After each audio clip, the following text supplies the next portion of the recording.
Kazakh show. I'm the Trev. Sweet.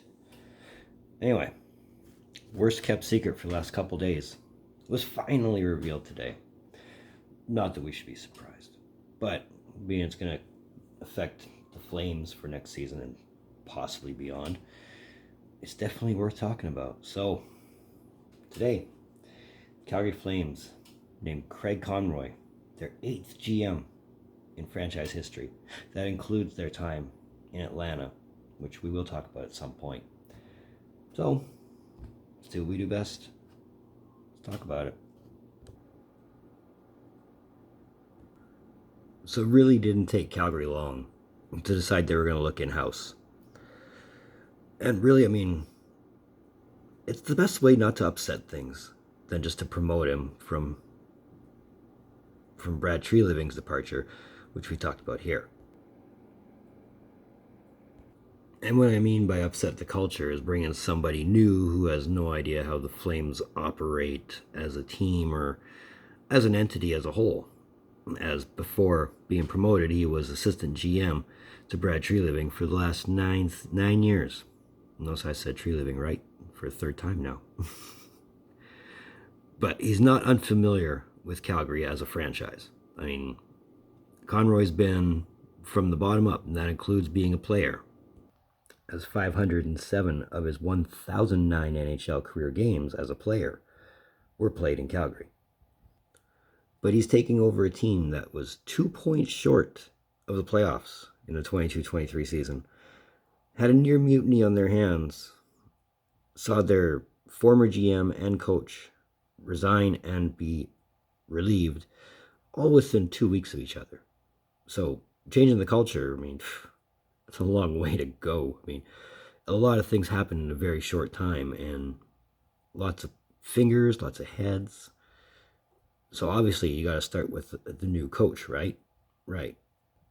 Now the best first impression, in my opinion, that Conroy can give is to hire the right coach. Not so much, who's better qualified or who has more experience. I mean, if you have to look in-house, you have to look in-house, but you ultimately want to look at guys with experience before you consider that, considering the idea is to make the playoffs again, right? That would be my understanding anyway. But the right guy to bring in as a head coach that could actually make this team run and flow and operate and win and get back to the postseason, that'd be great.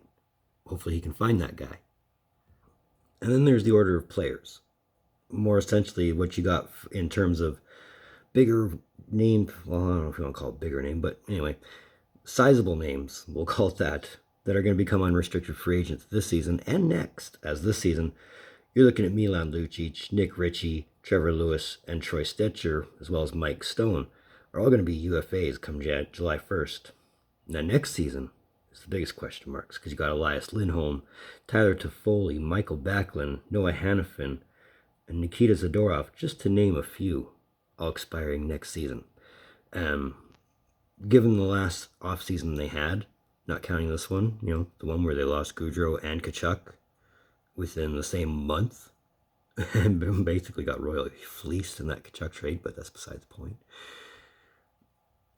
How do you make Calgary a destination that players want to play again? Because if guys are saying they don't want to re-sign, guys are just leaving on a whim for bigger money or less money, in the Goudreau example, how do you make Calgary a place to play? I mean, that's obviously where new arenas come in, and I'm not too sure if that would boil down to his plate, but that's part of it, I would think. And in the midst of all this, it was mentioned, at least out of Conroy, that there was the intention to get younger and bring in younger legs and younger players. I don't know how much that is because they're against the cap, or how much of that is because of the free agents they're going to have in the next couple seasons. But they want to bring in some of the younger players and, see if that can make their game a little faster. But it's not going to be a rebuild. But that's the risk you run every time you want to go younger player. I mean, it's not that there won't be any experience. I mean, you still got Huberdeau and Kadri signed long-term. So you're okay with that. But can these young guys you want to bring in keep the team competitive? Again, the goal is making the playoffs, right? That's just some of the things that were mentioned. I mean, first and foremost, high priority has to be the right coach. And hopefully it's the coach that, will stick around for a while during Conroy's tenure. Because if you remember with Brad Treliving, he went through 5 coaches in 9 years. Here's hoping Conroy doesn't repeat the same thing. But it'd be interesting to see either way how this all rides out for Conroy and the Flames and for their fans as a whole, because, it's a GM with no experience, and it's not that he won't have somebody else by him to help make the shots. I mean, Dave Nonis is in as an assistant GM. Let that sink in for a minute. It'd be interesting to see how this plays out for Conroy, for the Flames. I mean, it's not easy being general manager. You're always one wrong step away from a complete blister of a season. But either way, here's hoping for the best for Calgary. Let me know your thoughts on the Flames promoting Craig Conroy as their GM. Another one of Trev's hockey shows. I want to thank you for tuning in. Don't think I don't appreciate the gesture, especially if you've made it to this point. And if you have, hey, I thank you. My algorithm thanks you. The word of mouth thanks you. And here's hoping word of mouth goes far. But either way, if you are here, if you dig what I'm doing, or if you just want to say hi, give it a thumbs up. That red button that says subscribe all over it, come on, you know you want to. We're seriously pushing 250. Let's make that happen. That social that I never use, it's in the description down below.